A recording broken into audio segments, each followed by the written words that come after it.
Welcome to a special episode of First Impression Sports Talk. I'm your host, Jasmine Pollock, and today we're going to be interviewing my very, very good friend, Rheamesha Gordon. So let's get started.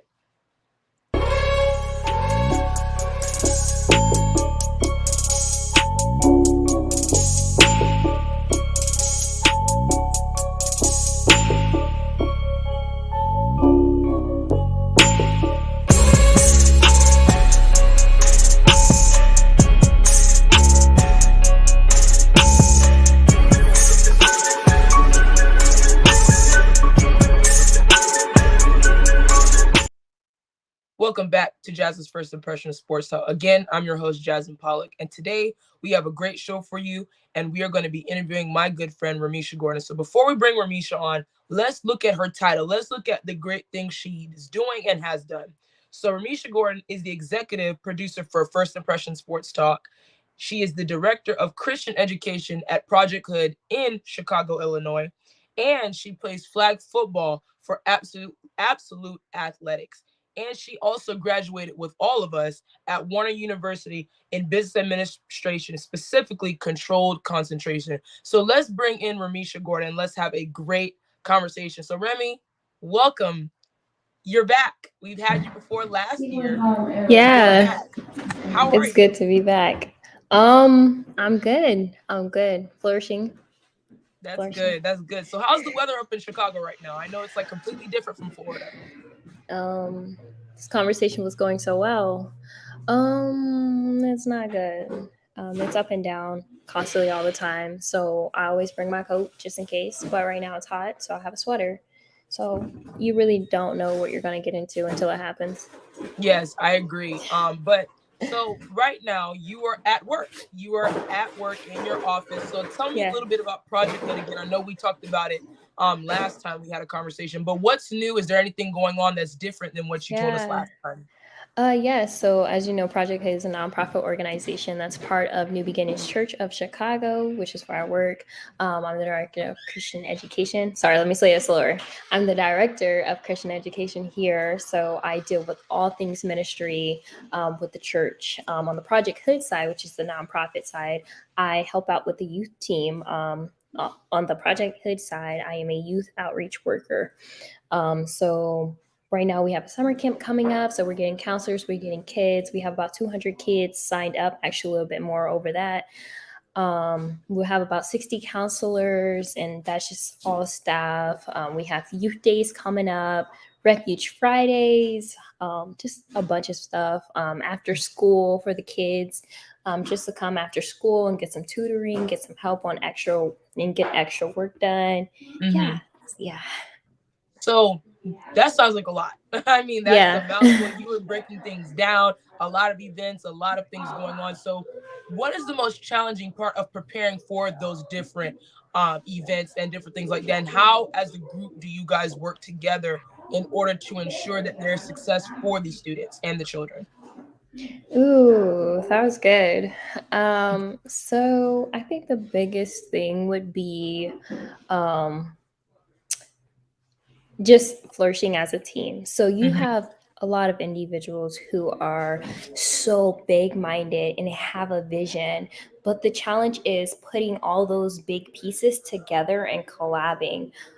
It's only a challenge because we all dream so big. We all have so, like, our passions are so high, and it's like, Right. how do we incorporate everything? And I feel like in the end, once we actually piece everything together like a puzzle, will start flourishing more, and just everybody will get to what they think, and I feel like overall it will just impact the community and Hmm. ourselves as well.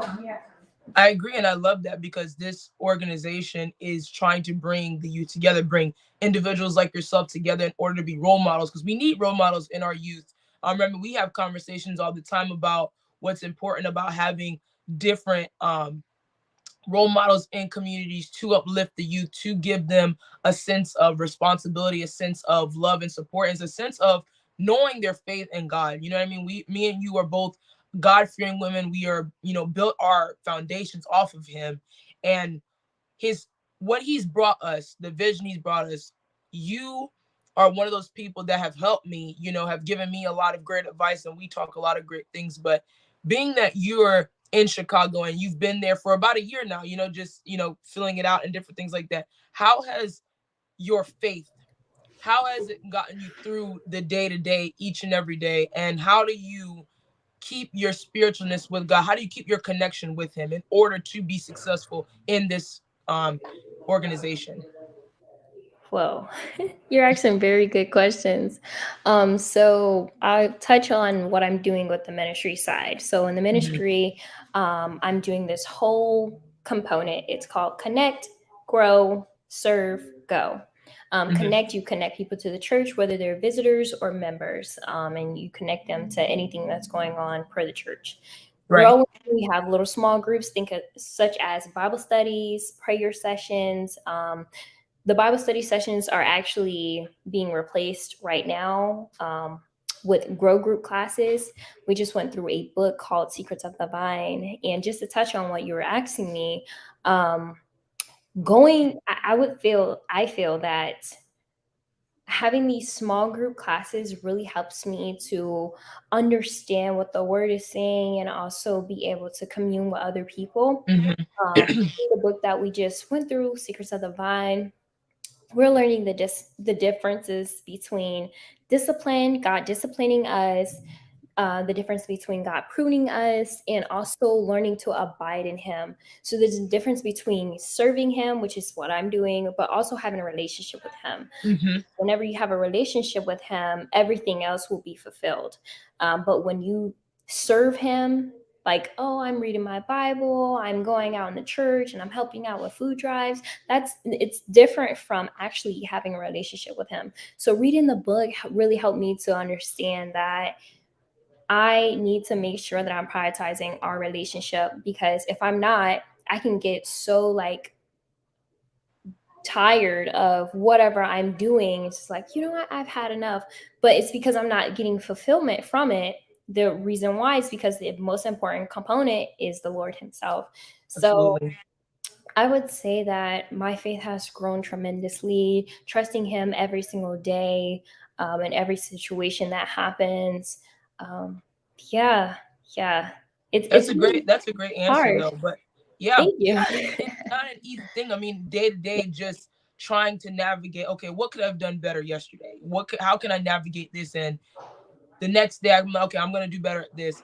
And also, you're Yeah, allowing God to use you. You're allowing Him to put ideas in your head, put feelings and things like that, so that way you can go around and being fruitful. We talk about fruitfulness, and it's the importance of course, having a relationship with Him, but allowing Him to use you to help others. right. That's one of the biggest things in order to be a strong Christian in this society, is being fruitful to others, not being so Yes. altered in your faith, but also allowing God to use you and being able to be fruitful to others. That is a powerful thing.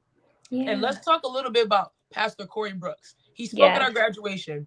That Yes. sermon was impactful. I mean, Yeah. my grandma was excited, my aunts were excited, my cousins, my parents, they loved his sermon and what he was talking about. But what does Pastor Corey Brooks mean to you guys at Project Hood? What does he mean to you guys? Oh man, a strong leader, a strong example, a great example. One of the biggest things that he does, and anyone can touch on it, is he's a giver. And because he gives, he reaps so many benefits of it. And I know that he doesn't give to reap benefits, but he gives that because that's who God has called him to be, a giver. That's just one of his great gifts. Um, he has given so much to me, and as well as to not only the ministry but the nonprofit Project Hood. Right now he's out trying to get funds to build a community center. I remember last time we had spoke, we talked about a community center that he wanted to build. So yeah, right now it's 35 million. Right now we're at 28 million raised Mm-hmm. in the matter of 10 months. So he's just giving so much of him, and all of these funds that he's getting is just sponsorship. We're getting a lot because of the programs that we do. We're showing that these are the things that we want to do in the community, right? Yes. um, Mm-hmm. can you help support this? It really will lower the levels of poverty, give education, job opportunities to others, and also lower the percentage of violence here. Hmm. Sorry about that. Absolutely. You're okay. Yeah, lower the percentage of violence here. So That's a yeah, great answer. And just just his having that leader overall like vision. that, like Pastor Brooks, and being able to just, teach you guys valuable lessons as well and learn from each other. You want to be in an environment where you can learn from each other and help Mhm. each other for a common goal. And like you said, it's helping the youth, helping individuals in Chicago, and then hopefully all across the country. You want to Yeah. build things like that. So being that we saying that, is Project Hood looking to expand? Are they looking to different locations? Or are we just sticking in Chicago for now and just staying there? But are we venturing off into different areas? Ooh, I don't know. We should ask the guy himself. Absolutely. Um, so no, he Yeah, so there's some background noise, but it's okay. But what Remy was saying was just um they're still waiting to see. They're not sure. You never know what things can go, but it's so amazing to see that Project Hood is an organization that has touched so many individuals like yourself, Remy. You had the opportunity to go up there and bring your side of things, bring your expertise. And it's so right. amazing to see. And you have grown so much and you have learned so much personally in order for you to become successful in this organization. So Thank Remy, you. let's do a pivot. You're a flag football Okay. player as well. Now we Yeah. talk about flags all the time, right? Yeah. We played for Warner University, who is in nationals, by the way, in Yes, Atlanta, in Georgia. Georgia. Yes. So hopefully they win. Hopefully they see this and they win. We really hope that the Royals pull off the upsets, but we'll God definitely see. bless. But Remy, you are with what is your where are you at far as flag team? What is your flag team's name specifically? So you're so funny for asking. So the team is called the Evil Empire. They're Interesting. just very interesting. Yeah. So, how did this come about? How did you find out about this team and what compelled you to want to go join? Yeah, so one day I just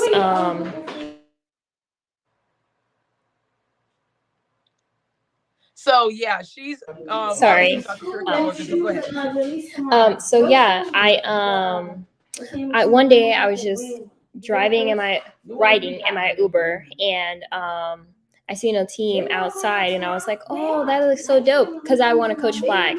So I decided, let me go out there and see, if I can just be part of the team, just to coach. Like, I didn't even think I can qualify to play. So I go out there, and they're like adults, like 30s, 40s, and they look like adults. So I was like, okay, don't know what I'm getting myself into, but I would really love to be part of this. So the coach, well, he's the QB, but he's also the coach for the offensive side. So I talked to him, had a conversation with him about me just being part of the team. We had some conversations about what I used to do, and just things that we have Mhm. talked about. So he was like, oh, let's see what you got. So me coming in my work gear, someone gave me some cleats, and I just in some gloves. So I just got on there, and I just jogged halfway, honestly. And they really loved me. They enjoyed my energy. So now I'm part of the team, and I go to practices. We have games on Sundays. So I'm really excited to see where this can go.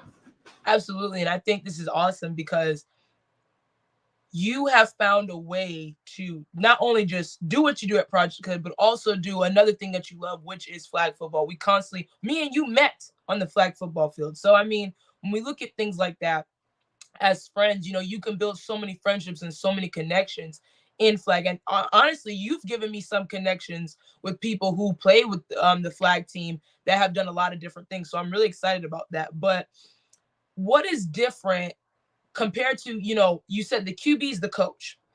How is that compared to what you've witnessed as you grew up playing flag? Like, is there anything different that you notice? Like with, okay, he's our QB and our coach, whether as you have a QB, but the coach is on the sideline. So what is that experience like for you, and how do you evolve with this? Your questions are so good. I wish I had time to prepare, but I'm just gonna say what comes to my mind. So how the team is built is co-ed, so it has women and men. Um, they have rules to where at a certain amount of downs you have to throw to a woman, or as many times as you drive down the field. You got to throw it to a woman. They have colors, or you can throw it to a man or a woman. You have to have at least, I think, 3 women on the field at a time. So that's interesting. But as far as the coaching aspect, it is very different.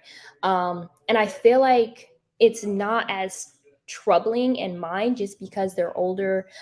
These are, even though we're doing this for fun, it's like they know their Mhm. sports as well. So just the confidence that they know what they're doing just gives me a settled mind. Like, you know what, I can get with this. It is a little different. Very, very actually different. But we do have some people who go on the side and actually coach on the side and speak or whatever, to the QB, just to help out, teamwork. But yeah, I just have confidence in him to lead us. So Yeah, it absolutely. just He's your leader essentially because he is your quarterback and different things like that. So that's a big deal. And what I enjoy the most about my experience with playing flag football, of course, is building the relationship, but learning about yourself. I think sports is so important for young people because it helps you not just outside the classroom and at home, but it helps you navigate who you are as well and yeah, what you have to do better at, what are your strong suits, and how to work as a team. Teamwork is important in building those yeah, connections, building that network with people, and even knowing your teammates' strengths and weaknesses. That way, you can be the best teammate and say, "Hey, you are good at this. Stick with that. You've been yeah, good with that." And that all comes from the form of coaching. That all comes down to streaming down of knowing your players' strengths, knowing what they're good at, and placing them in positions to exceed. You don't want to put your yeah, players in situations that you know gives them a disadvantage. Give them yeah, opportunities that where okay, their strong suit is here. They yeah. are Help the them reach best their full team, potential.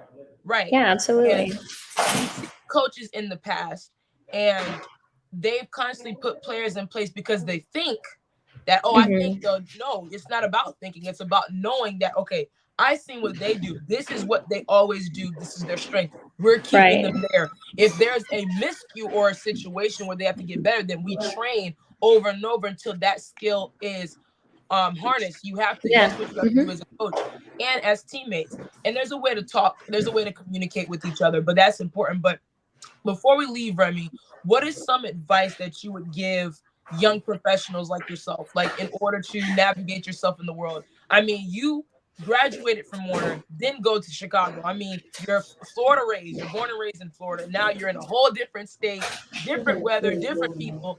What advice do you have to give to young individuals in order to be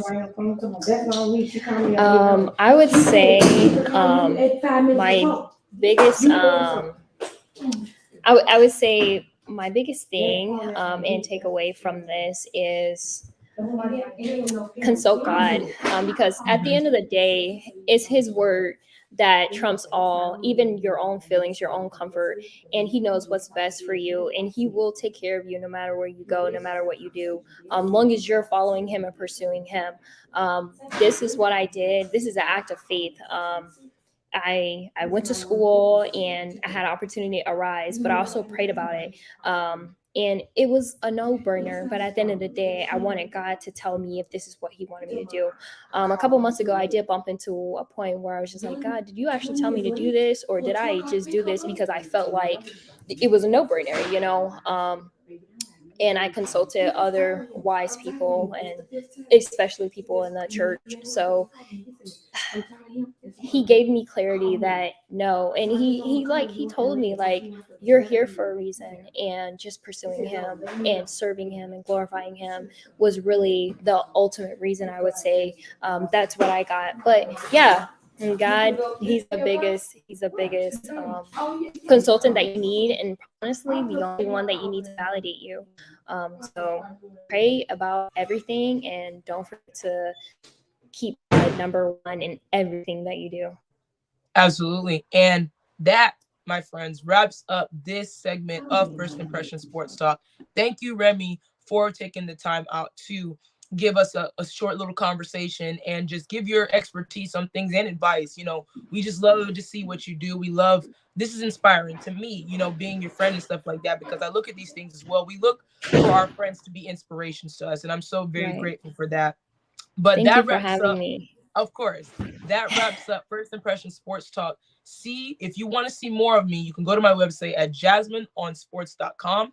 Also, you can definitely check out my YouTube channel, which is First Impression Sports Talk. And then check out my LinkedIn, which is just Jasmine Pollock. If you look up Jasmine Pollock, you can see all of my shows, all of my reels, and different things like that. So we will see you all throughout the week. See you guys next time for more.